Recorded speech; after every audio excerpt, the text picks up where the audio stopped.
I never have my chair centered, and I don't entirely understand why. um, what's going on? I just made, you know what?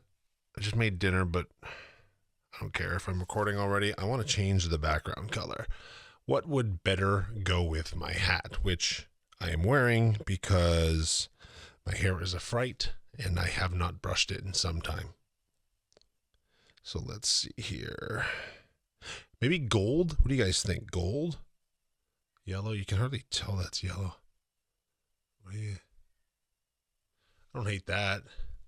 Okay. We don't need to make this a production. Miss Moneypenny is upstairs making a very large amount of noise. And I believe she is doing so because she is carting around. She has her own stuffed cat. I don't want to. My cat has their own cat, but not by. Never mind.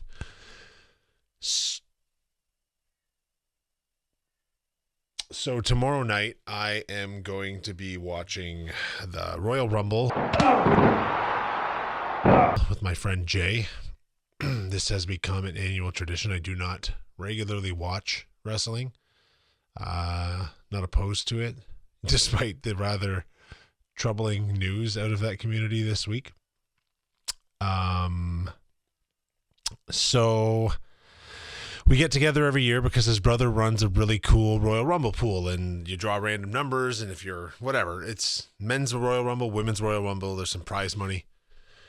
And so we just made it a thing. It's a Saturday night to hang together, and it's so funny to watch when you don't follow wrestling that you don't know the storylines, you don't know who the people are, so you're seeing the gimmicks in that a lot for the first time, and it's a lot of fun. Like, next week, him and I are going to Hamilton Pro Wrestling's house show at a banquet hall, and it's a steel cage night. And we're both honestly super inspired recently by Rick Rubin in his latest book, which I've talked about an unbelievably large amount on my social media. We've been really inspired by him, and he has a deep love of that style of professional wrestling too. I mean, I was obsessed with it when I was a kid. I still remember how my parents' couches survived the unbelievable number of elbow drops and leg smashes from the top back rope is beyond me. Like, I owe them furniture. Like, if you want to have balance in your life and good karma, I have to buy my parents furniture now because my obsession with becoming the Ultimate Warrior probably cost them $4,000 to $8,000 over the years. So yeah, I love wrestling as a kid. I got to do an episode as an actor, the reenactment stuff for a show called Dark Side of the Ring, which honestly, man, like, it is a fantastic TV show if you've ever had your life intersect with the world of professional wrestling. It tells the stories good and bad.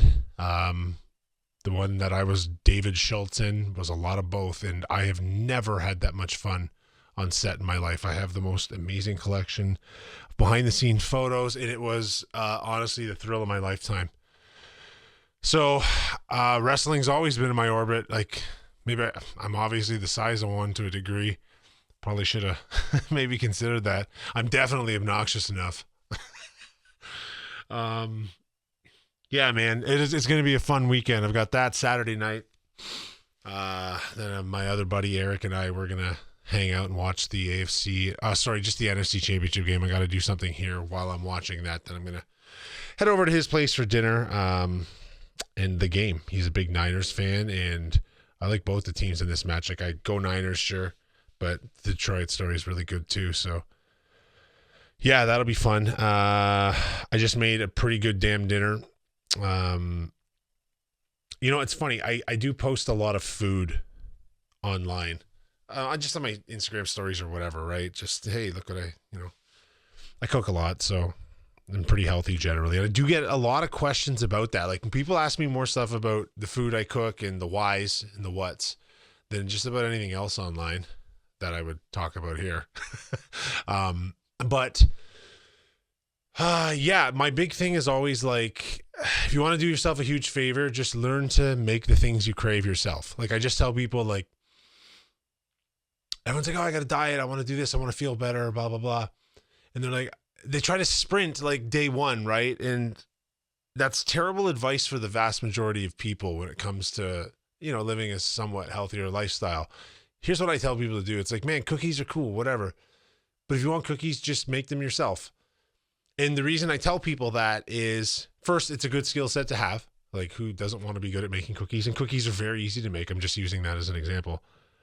But it's about removing the convenience and the ease of access to something. It's about making the cookies you decide to eat, more thought will go in them from start to end.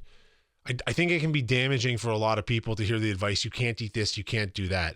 I think we all understand the basic concept of you have to some degree or another, control yourself with food, but hardcore restriction doesn't work for everybody. And the people that it works for, that's fine too, right? Like everyone wants the same thing. It's just not everyone has the same path there, right? So if you want cookies, take the time to buy the ingredients and make them yourself. I promise you there's not going to be any weird, strange chemicals in them. You make a good batch of cookies, there'll be 5 or 6 ingredients, and there's no weird chemicals, no weird dyes, no weird colors, and they'll taste way better.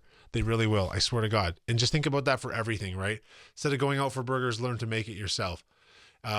Instead of always going towards convenience, just, do yourself a favor and, have the same things by your own hand. I swear to God, like you might as well be in love with the food, right? If you fall in love with the process of making the food you crave and you want, I promise you, you'll strip so much of the guilt out of eating for yourself. And that's step one. You know what I mean? People are like, step one is like design a weight training. No, it's not, man. For a lot of people, step one's way before that. And it's okay that we all exist, I'm not that person. Like I'm a pretty hardcore guy, self-admitted and everything, but it's like, I used to be a nutrition and fitness coach. And a lot of people are looking for that mindset. And for a lot of people, that mindset's their poison. So everyone's got like everyone wants to have a happy, healthy life, right? Just not everyone's going to walk the same path to get there. And that's okay. That's okay, man. Like we all got to be a little easier on each other. So I honestly don't even know how I started talking about this. I made dinner tonight. I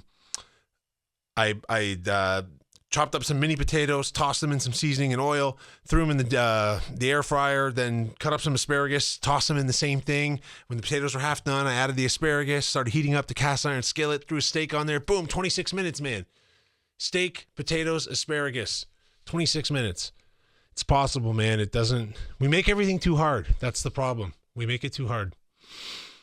But, man, this is a rant and a half. I'm fired up because I'm feeling good about dinner. I had a good week. I did. And making these little videos is part of that. It is for sure. I like sharing more. I like setting this up and, like talking to you guys. So see you next time. I don't like ending it there. That's weird. Let me try that again. Hold on. Because I like talking to you guys. So, talk soon. That's better.